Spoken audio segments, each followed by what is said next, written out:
in my heart that I was meant to go into nonprofit work. Right from the beginning, there was this feeling of alignment, of rightness.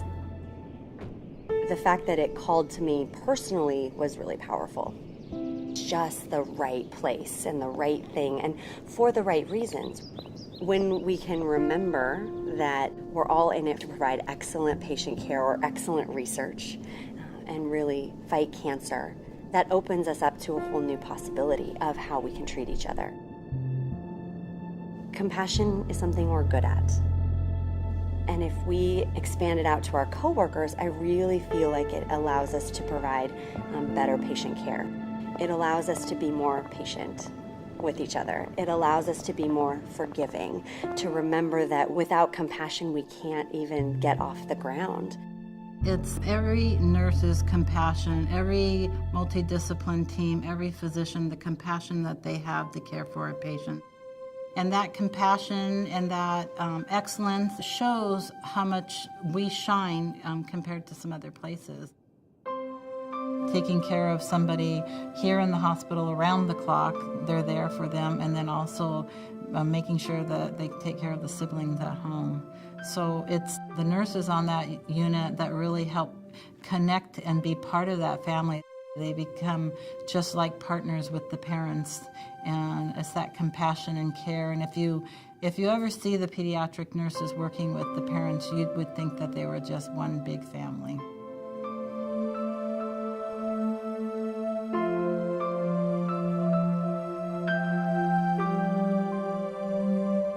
Service with a sense of urgency is based on the respect we have for patients and families. I've never been in a place that has been so focused on the patient and their family. Here at City of Hope, from day one, we integrate patients and their families. Because what people don't understand is the doctors, the nurses, the social workers, they all have families too. So they understand that it impacts the entire family. Once you're a member of the team at City of Hope, you learn very quickly that it's always about the patient and their family.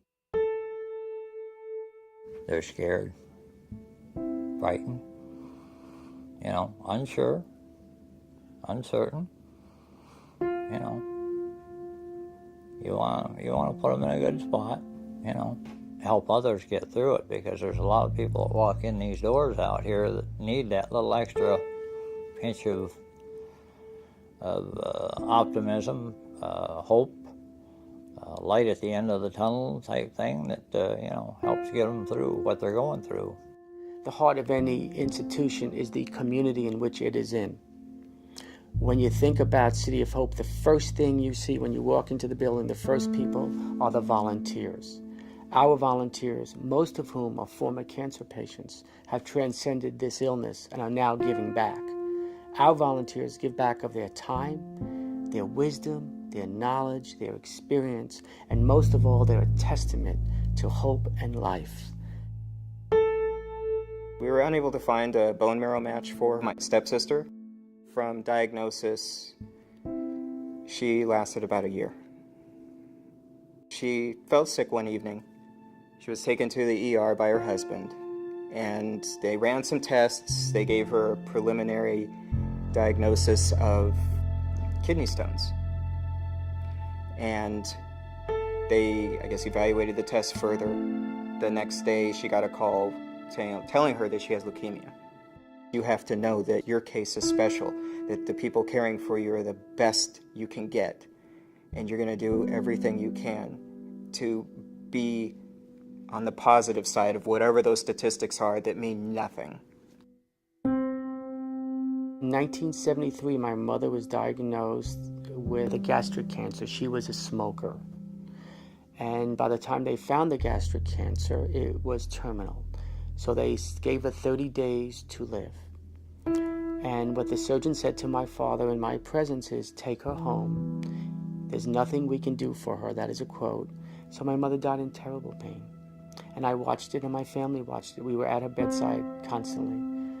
And what she would tell us is, take hot towels and boiling water and put them on my legs, because that would block the pain. So it was at that point in my life that I knew we could do better. So since 1980, I pretty much have dedicated myself to pain and suffering of cancer patients and their families. We can make a difference in the lives of people. I would definitely want to be at a place where I felt safe, and a place where I felt I could walk throughout the campus and see that people have hope. I feel great pride when I see all of the names throughout the campus, and when I know that a building was donated by a certain person, or people are giving money out of the kindness of their hearts, even though they may not have a whole lot to give. Because it really lets me know that people believe in what we do. You know, my little boy always talks about wanting to be a scientist. And it's so cool, and I get great joy when I'm able to say to him, we've got scientists on our campus right now in labs with tubes, with, you know, coming up with cures and fighting the fight and doing research. And so it's nice to be able to drive that point home and to share that with my family and my children.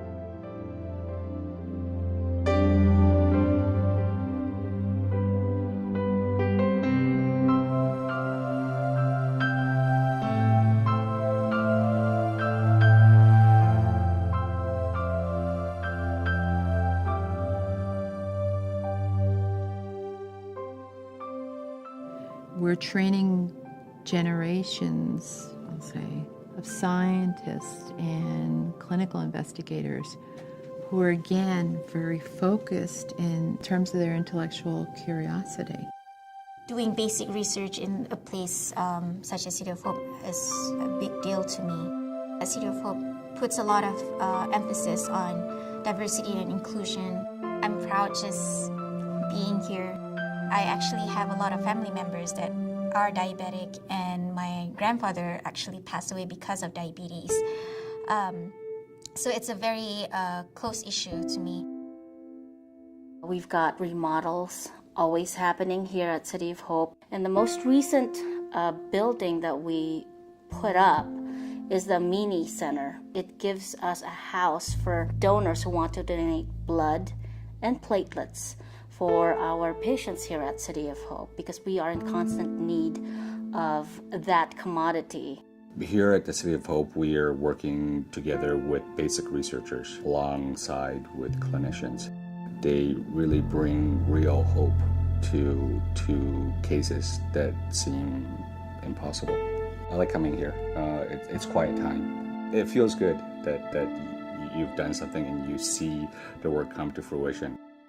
From people who work in safety and health, to people who work in the clinical areas, to people who work in development offices when I go down there, there's a common look in those eyes, and that look is a driven purpose for making us successful here. And more so, there's a look of satisfaction that we all have and that we're working together.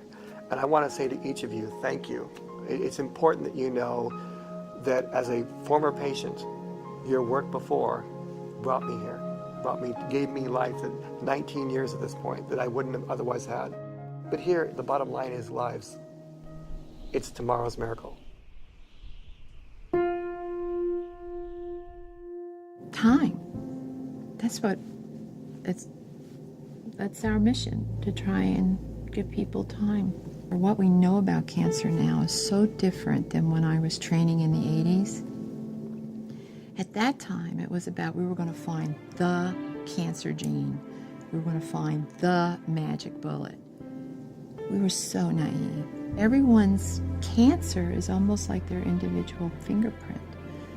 So part of what we have to do now is not just look for the bullet. We got to make individual bullets for each person's individualized cancer almost. It's personalized medicine. Individualized medicine. This is my mission. My dream is that maybe I create one bullet. This one.